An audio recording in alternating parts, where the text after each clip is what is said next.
Good morning. Today we're going to show you how to fill out the hour by hour detail sheet. Let's start off with the work center. In this example, we're going to use work center 1333. This work center is actually the TSM cell, the 775. Our part number or SKU that we're going to work with this morning is 86678F. On the machine, there's a counter. On all the machines inside the facility, there's a counter, or most of them. For this example, let's say the starting time, first thing in the morning, I go look at the counter and it says it's 100,000. At the end of the hour, you should be able to go back to that same counter, and that counter should advance. It should be at a different number. Let's say in this case, it goes up to 101,500. So to get our total here, it's simple math. We're going to take 101,500 minus 100,000, and that's going to equal 1,500. So let's start off with our quality piece.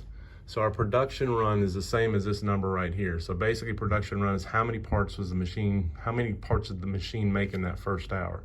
So let's say it's 1,500, because that's what it is.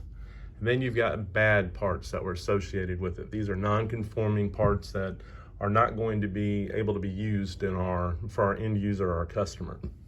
So in this case, let's say we had 50 bad pieces. So to get our good parts, it's 1,500 minus 50 equals 1,450.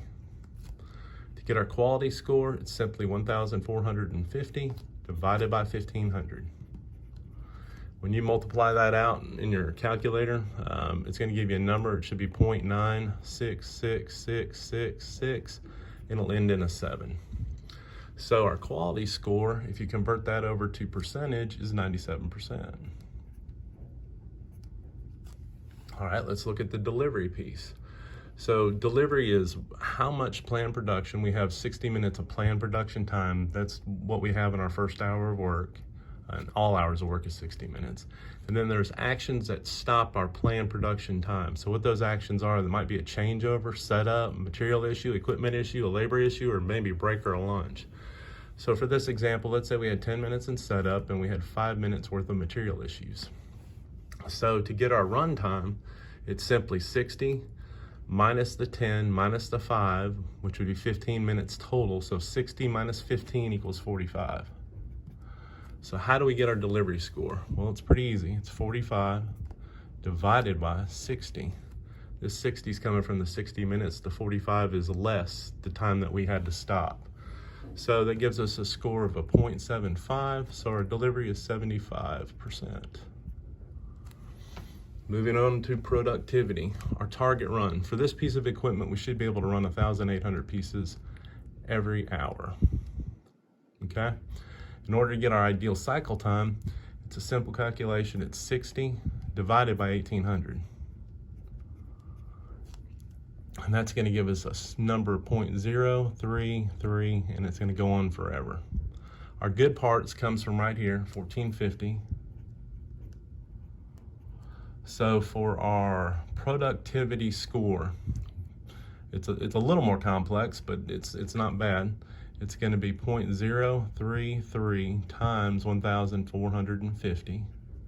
If you put that into your calculator, it's going to equal 48.33. So that's actual minutes, because that's where we got this number from. So if you take 48.33 and divide it by 60 minutes, it's going to give you another number, which is 0.8055. So on our productivity score, we've got a score, if you convert that over to percentage, it's 81%. All right, and so for our overall OEE score, we've got 97 times 75 times 81. If you put that in your calculator, just make sure you use a percentage sign or convert it back to decimals. So it'd be 0.97 times 0.75 times 0.81.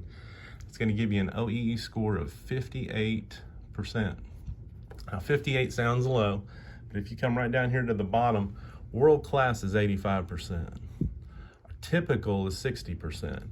We're somewhere in this ballpark right here for 58. What's that mean to us? It means we can get better. This just gives us an opportunity to get better. And as we track this stuff, you'll find yourself getting better. So thanks for taking the time to watch the video. Let's get those boards going, guys. Thank you so much. Bye-bye.